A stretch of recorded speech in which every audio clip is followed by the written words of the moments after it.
Hello everyone, welcome to Mint Talk India. हम पढ़ रहे थे आपके एनसीईआरटी क्लास 6 मैथमेटिक्स का chapter number 11 algebra and this is part 6 video, जिसमें हम the last topic what is an equation पढ़ने वाले हैं। इस चैप्टर के बाकी सभी पार्ट्स के वीडियो लिंक्स आपको इसी वीडियो के नीचे डिस्क्रिप्शन बॉक्स में मिल जाएंगे, या फिर आप क्लास 6 मैथमेटिक्स का प्लेलिस्ट भी देख सकते हैं मिंट टॉक इंडिया चैनल में। But before we start today's class, here is a short introduction about me. So in today's class we are going to study 11.9 topic what is an equation. तो equation समझने के लिए पहले थोड़ा सा introduction देख लेते हैं। अभी तक हमने एक्सप्रेशंस बनाना सीख लिया है। जैसे किसी भी नंबर के साइड में हम कोई भी वेरिएबल लिख देते हैं तो वो एक्सप्रेशन हो जाता है। For example, Rahul's age is 9 years, what is his sibling years who is twice of his age, तो हम 2n लिखेंगे। इफ़ आई से राहुल के जो पापा हैं वो 10 more than 5 times of his as है, तो हम उस एक्सप्रेशन को कैसे बनाते हैं? हम 5 times ऑफ राहुल्स एज बनाते हैं और उसमें 10 more कर देते हैं, तो ये है पापा का एज। तो यहाँ पे हमें एक और एक्सप्रेशन मिल गया जिसमें 2 नंबर्स हैं और एक वेरिएबल है n। अच्छा, अगर मैं बोल दूँ कि डैड्स का जो एज है, पापा का जो एज, वो एक्चुअली में 20 years है, और वही 20 जो बराबर है 5 multiply by n added with 10 के। तो यहाँ पे हमने एक्चुअली में क्या किया, ये है इक्वल टू का साइन। इक्वल टू के साइन के राइट हैंड साइड में जो लिखा हुआ है उसे हम शॉर्ट फॉर्म में RHS बोल सकते हैं, राइट हैंड साइड। और इक्वल टू के लेफ्ट हैंड साइड में जो भी हमने लिखा है उसे हम शॉर्ट फॉर्म में LHS बोल सकते हैं, लेफ्ट हैंड साइड। और ये दोनों एक दूसरे के बराबर हैं, इक्वल हैं। तो जब हम इस तरीके का कोई चीज़ बना लेते हैं जिसपे एक वेरिएबल है, जिसमें एक इक्वल टू के लेफ्ट हैंड साइड और RHS में कुछ लिखा हुआ है और ये दोनों इक्वल है, बराबर है, तो वही एक इक्वेशन बन जाता है। Let us define when an expression with a variable is shown like left hand side and right hand side with a sign of equality between them, it is called an equation. Equation बना के हम बहुत सारे word problems को बहुत ही आसानी से solve कर सकते हैं। So for example let us see, हमने अपने चैप्टर के एकदम स्टार्टिंग में एल का पैटर्न बनाया था और हमने ये देखा था कि गिवन नंबर ऑफ एल बनाने के लिए हमें कितने मैचस्टिक चाहिए, हमने वो रूल निकाला था। तो एल का जो रूल निकाला था हमने वो 2n था, जहाँ पे n है number of L what we are forming and 2n means 2 multiplied by the number of l। और वही चीज़ इस टेबल में भी यहाँ पे लिखा हुआ है। और यहीं से हमने देखा था अगर मुझे 100l बनाने हैं तो 100 में मैं मल्टीप्लाई बाई 2 करूँगी, that is 2n, and it will give me the number of matchsticks that I will required. लेकिन अगर इस चीज़ का उल्टा हो जाए तो सपोज हमारे पास गिवन है देयर आर 200 मैचस्टिक्स और क्वेश्चन है how many L can we make out of it. That is, if we have been given the number of matchsticks, how will one find the number of L's that is going to be formed? एक example ही given है, मान लीजिए हमारे पास 10 matchsticks दिया हुआ है, तो हम उसमें से हाउ मेनी L's बनाएंगे। तो इस इंफॉर्मेशन को अगर हम हमारे रूल में लिखें, रूल हमारा क्या है, 2n is equal to number of matchsticks. तो नंबर ऑफ मैचस्टिक्स हमारे पास क्वेश्चन में ही दिया है कि हमारे पास 10 मैचस्टिक्स है। अब हमें n निकालना है, that is number of l we are going to find. अब हमें इस n की जगह पे एक एक करके नंबर 1 लिख के देखना है। 2 1s 10 होता है, नहीं होता। n की जगह पे 2 लिख के देखना है। 2 2s 10 होता है, नहीं होता। n की जगह पे 3 2s 6 होता है, 10 नहीं होता। n की जगह पे 4 2s 8 होता है, 10 नहीं होता। इसलिए नहीं होता क्योंकि देखिए हम इक्वल टू लिखे हैं बीच में, और इक्वल टू का मतलब बराबर बराबर। अगर इधर 10 है तो इधर भी मीन्स लेफ्ट हैंड साइड भी 10 ही हमें आना चाहिए। ये 10 कब आएगा हमारे पास, जब इस n की जगह पे हम 5 लिखेंगे, तब 5 2s 10 बनेगा और तभी ये इक्वल टू का कंडीशन सेटिस्फाई करेगा। Like this we can find the value of n। हमने हमारा आंसर निकाल लिया, that we can form total 5 number of L's with 10 matchsticks। और वही चीज़ हमारे इस टेबल में भी दिया हुआ है, when n will be 5 2n will be 10 and our condition will be satisfied, that is LHS के बराबर हो जाएगा RHS। Now let us look at another example of an equation। यहाँ पे एग्जाम्पल है Balu is 3 years younger than Raju, younger मतलब छोटा होना, राजू से छोटा है, मतलब राजू जो है वो बड़ा भाई है और बालू जो है वो छोटा भाई है।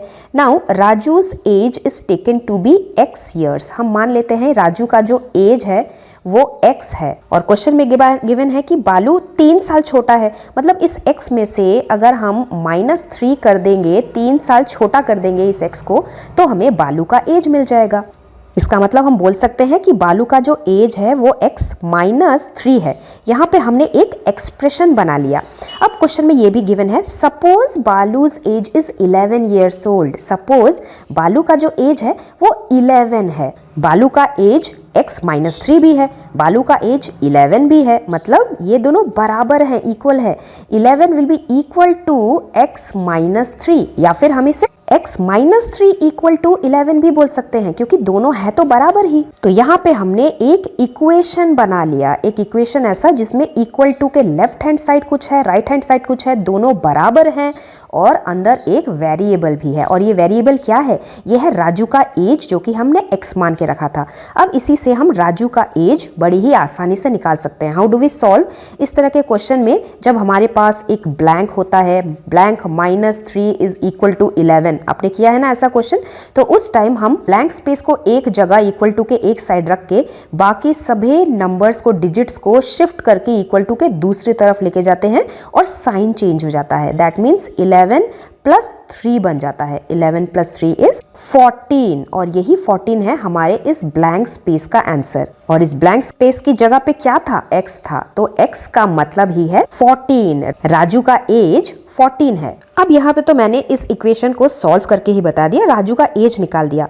लेकिन मान लीजिए हमें x की जगह पे अलग अलग नंबर्स रख के देखने पड़ते कि किस कंडीशन में ये लेफ्ट हैंड साइड 11 के बराबर आता है। That means left hand side right hand side के बराबर कब आता है? We have to see various values of x। मान लीजिए x की जगह पे मैंने 3 बिठाया, तो 3 - 3 0 हो जाएगा। 0 इज नॉट इक्वल टू 11, तो ये कंडीशन सेटिस्फाई नहीं करेगी। x की जगह पे मान लीजिए 4 है, 4 - 3 is 1 and 1 is not equal to 11, तो उस टाइम भी LHS RHS के बराबर नहीं होता। x की जगह पे अगर 5 है, 5 - 3 2 होता है, 2 इज नॉट इक्वल टू 11, सो ये कंडीशन भी सेटिस्फाई नहीं होता।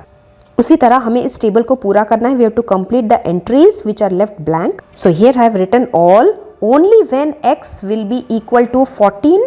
उस 14 में से हम इस 3 को माइनस करेंगे, 14 - 3 हमें 11 मिल जाएगा and 11 will be equal to 11। हमारा कंडीशन सेटिस्फाई हो जाएगा, LHS will be equal to RHS, इसीलिए 14 ही हमारा आंसर है। One more point to note here is that एक इक्वेशन हम तभी बोलेंगे जब हम इक्वल टू का साइन बनाते हैं LHS और RHS के बीच में।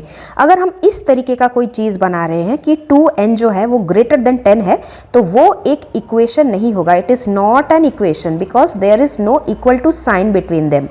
और मान लीजिए इस तरीके का कोई चीज अगर हमें मिल रहा है 8 - 3 = 5, there is an equal to sign between them and LHS is equal to RHS because 8 - 3 5 ही होता है। लेकिन LHS और RHS दोनों तरफ कहीं पे भी वेरिएबल नहीं है।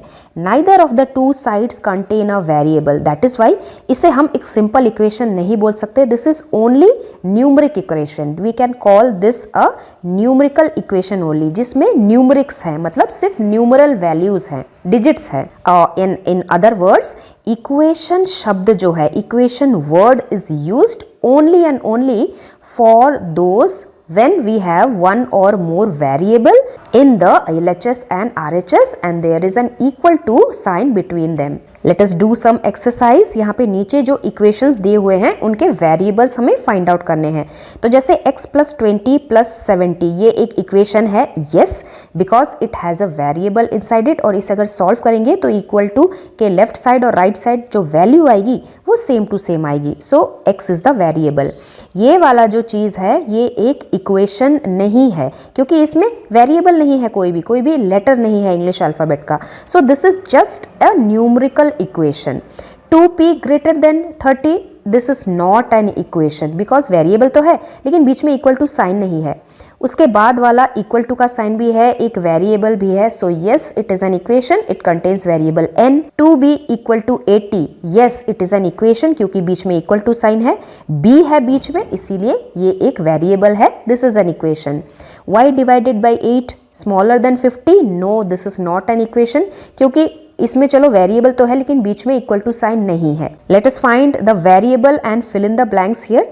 यहाँ पे वेरिएबल है x, यहाँ पे वेरिएबल है p, यहाँ पे वेरिएबल है n, here the variable is t, here the variable is l, here the variable is m। ये राजू और बालू का एज का प्रॉब्लम हम सॉल्व करते करते हमने राजू का एज भी निकाल लिया था, मतलब हमने सोल्यूशन कर लिया था किसी भी गिवन इक्वेशन का। जब भी किसी गिवन इक्वेशन में वेरिएबल का वैल्यू हम फाइंड आउट कर लेते हैं, आंसर निकाल लेते हैं इस अननोन वेरिएबल का, उसका मतलब हमने उस इक्वेशन को सॉल्व कर लिया है। And the value of the variable in an equation will be such that it will satisfy the equation. Satisfy होने का मतलब है LHS की वैल्यू जो भी आएगी वो RHS के न्यूमरिक वैल्यू के बराबर का होगा। अगर LHS हमें किसी भी तरह नंबर 2 मिल गया तो RHS भी 2 ही होना चाहिए, और अगर ये सेटिस्फाई होता है तभी वो इक्वेशन हमने सॉल्व कर लिया ऐसा माना जाता है। दैट इज हमने वेरिएबल की क्वांटिटी सही निकाली। So let's complete this table which is given here. यहाँ पे फर्स्ट कॉलम में कुछ इक्वेशन दिया है, सेकंड कॉलम में वेरिएबल्स के कुछ वैल्यूज दिए हुए हैं और हमें देखना है इस वैल्यू को अगर हम इस इक्वेशन में वेरिएबल की जगह पे पुट अप करते हैं तो क्या LHS की वैल्यू RHS के इक्वल टू यानी कि बराबर आती है। अगर आती है तो हम सोल्यूशन में येस लिखेंगे, otherwise we will write a no. So like in the first one x की वैल्यू 10 है, x की जगह पे अगर हम 10 लिखते हैं तो 10 + 10 20 होता है, which is not equal to 30, that is why it is a no. Second x is equal to 30, तो x की जगह पे अगर हम 30 लिखते हैं 30 + 10 40 होता है, which is not equal to 30, so it is a no. उसके बाद है x 20 है, 20 + 10 30 होता है और RHS भी 30 लिखा है, so it is a yes. p is 5, 5 - 3 2 होता है जबकि यहाँ पे 7 लिखा है, so it is a no. Next is p की जगह पे, p का वैल्यू 15 है तो p की जगह पे हम लिखेंगे 15, और 15 - 3 7 तो बिल्कुल नहीं होता, so here we have to write no. अगला है p का वैल्यू 10 और इस 10 को हम p की जगह पे रखेंगे। 10 - 3 7 ही होता है, LHS is equal to RHS, so here we will write yes, this equation has satisfied the condition. p is equal to 10 is definitely the solution for this equation. अगला देखते हैं n का वैल्यू 9 है, दैट मीन्स n की जगह पे हमें 9 लिखना है, और 3n का मतलब 3 × 9, 3 9 27 होता है जबकि यहाँ पे 21 है, LHS is not equal to RHS, we will write no.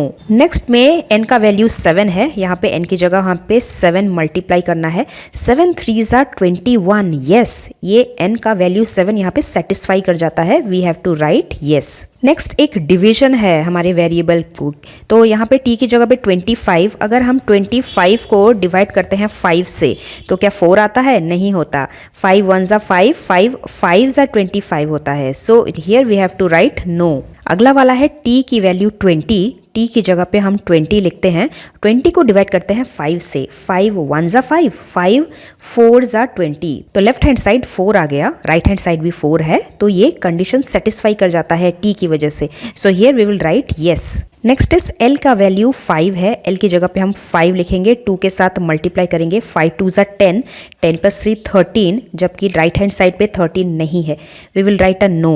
In the next value l 1 है, l की जगह पे हम 1 लिखेंगे, दैट इज 2 × 1 इज 2 + 3 इज 5, जबकि यहाँ पे 7 है, 5 तो नहीं है, so we will write no, this is not a solution. और लास्ट वाला है l का वैल्यू 2, यहाँ पे l की जगह पे 2 लिखना है और मल्टीप्लाई करना है फ्रंट के 2 के साथ, 2 2 4, 4 + 3 इज 7, और राइट साइड भी 7 है, so yes this is definitely a solution for this equation. I hope अभी तक का एक्सप्लेनेशन आपको अच्छे से समझ में आ गया हो। Like this with detail explanation we will solve exercise 11.5 questions in our part 7 video. So stay tuned. We'll meet very soon. Till then, thank you very much. Bye bye.